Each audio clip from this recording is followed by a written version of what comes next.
मंथरा का कुटिल षड्यंत्र। महाराज दशरथ अब वृद्ध हो चुके थे।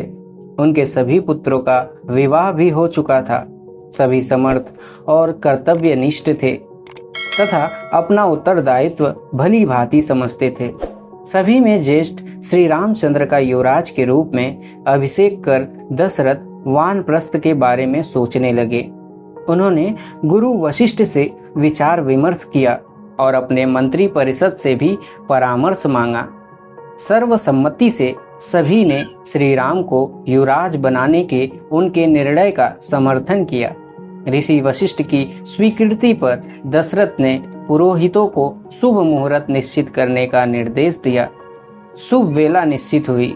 राम के युवराज के रूप में अभिषेक होने की वार्ता देखते ही देखते सारी अयोध्या नगरी में फैल गई। प्रजा आनंद से फूली न समाई। श्री राम जन जन के पालनहार और रक्षक के रूप में लोकप्रिय थे। उनके युवराज बनने के समाचार ने जन जन के हृदय को प्रसन्नता से भर दिया। तीनों रानियां भी प्रसन्न थी। उस समय भरत और शत्रुघ्न कुछ दिनों के लिए अपने ननिहाल गए थे। उनके कानों तक यह वार्ता पहुंची नहीं थी। अभिषेक का दिन समीप आने लगा और संपूर्ण कोसल राज्य सजने लगा। मार्गों को स्वच्छ किया गया। घरों के द्वारों के सामने प्रांगण को सींच कर विविध रंगवालियों से उन्हें सजाया। रात हुई तो घर घर में दीपोत्सव होने लगे। भगवा ध्वज हर घर के ऊपर सुशोभित होने लगा। मंदिरों की विशेष साज सज्जा हुई। सारी अयोध्या अब श्री राम को युवराज के रूप में अभिषिक्त होने के परम पवित्र दिन की प्रतीक्षा करने लगी। परंतु विधि ने कुछ और ही योजना बना रखी थी। अयोध्या नगरी तथा राजप्रसाद में भारी चहल पहल और सभी ओर उत्सव का वातावरण देखकर मंथरा नाम की एक दासी को कौतूहल हुआ। उसने पूछताछ की तो पता चला कि कल राम का युवराज के रूप में अभिषेक किया जाएगा। यह सुनकर मंथरा ईर्ष्या और क्रोध से जलने लगी। मंथरा कैकेयी के मायके से आई हुई उसकी प्यारी और मुंह लगी दासी और सखी थी। बूढ़ी तो थी ही, लेकिन स्वभाव की टेढ़ी और कुटिल भी थी। वह कैकेयी को अपनी बेटी की तरह मानती थी, परंतु राम से द्वेष करती थी। राजप्रसाद में एक कैकेयी को छोड़कर सभी मंथरा से घृणा करते थे। वह कुबड़ी, टेढ़ी और द्वेष रखने वाली नारी थी।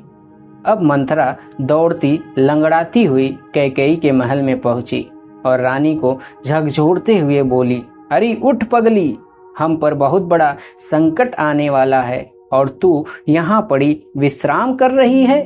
कैकेयी ने कुछ चौंक कर पूछा, क्या बात है मंथरे, तुम इतनी घबराई हुई क्यों हो और किस संकट की बात कर रही हो? कुछ खुलकर बताओगी भी?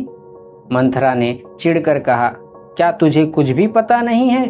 कल प्रातः श्री राम अयोध्या के युवराज बनेंगे। कैकेयी ने कहा, यह तो बड़े आनंद की बात है। मंथरा, इस पर तुम इतनी रूठी हुई क्यों हो?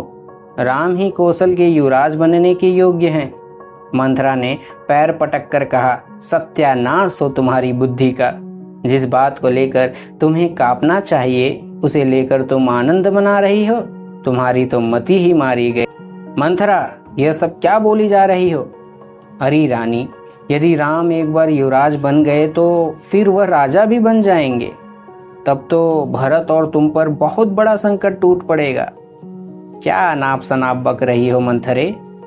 मैं ठीक कह रही हूँ। श्री राम भरत को या तो बंदी बनाएगा या उसका वध करवाएगा। कौशल्या तुम्हें अपनी दासी बनाकर ही रहेगी। मंथरा, कैकेयी एकदम चीख पड़ी। मंथरा ने आग में और घी मिलाते हुए कहा, तुम बहुत भोली हो रानी, तुम्हें राजनीति के षड्यंत्रों का ज्ञान नहीं है। ये कहानी यहीं पर समाप्त होती है। एंड ऐसी मनोरंजन कहानी सुनने के लिए हमारे चैनल को दबा के सब्सक्राइब कर लीजिए। सो मिलते हैं अगली वीडियो में।